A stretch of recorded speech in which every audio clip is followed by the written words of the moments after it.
Seniors in the United States have been scammed out of billions in recent years, but there's still time to learn the signs on how to avoid being a target. Yeah, so we are joined by cybersecurity expert and author Alex East with some more information for us this morning. Of course, the warnings, but I do want to do an informal poll. Who here has not had a family member affected by cyber fraud? Right. It's just too common these days, right? Like you hear stories all the time, and unfortunately our seniors are most susceptible. Yeah, I mean, they're a huge target because of their unfamiliarity with the tech. They're perceived as easy targets because they maybe have 401ks, they've paid off their mortgages, and they are very trusting as well. So that's why the scammers go after them.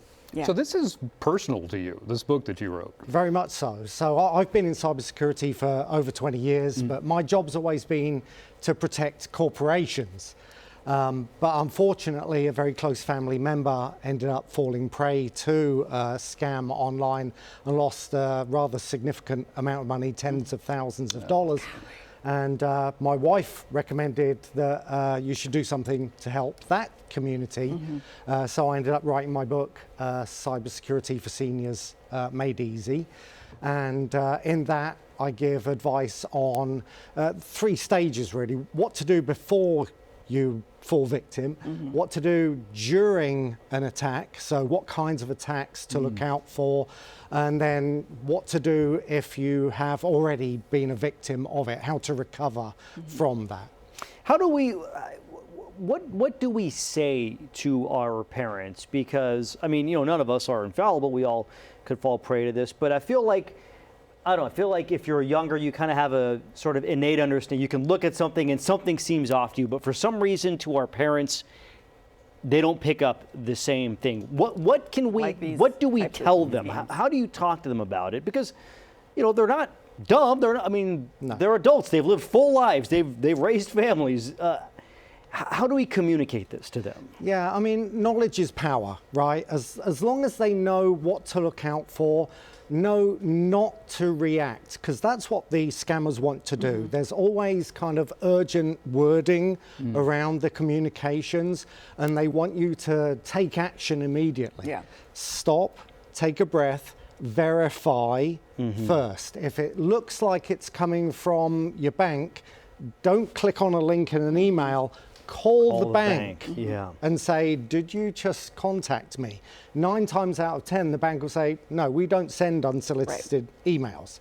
So there's that kind of thing. And also, trust your gut. You've been on the planet for a long time.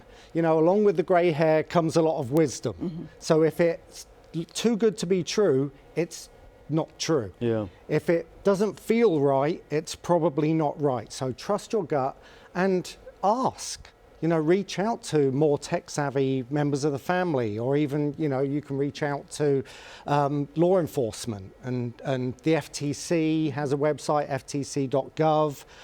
The FBI has a website, ic3.org, .gov, and you can go to those websites and get more information around those. I do want to ask, just a few seconds left. Do those services, like, you know, the services that you pay for, an annual membership to things, do those actually work? As a cybersecurity expert, do they work if you buy those, you know, malware programs or those things that look out for you? They'll help. I mean, antivirus is definitely something I would recommend to get. There are free versions, there are paid for versions.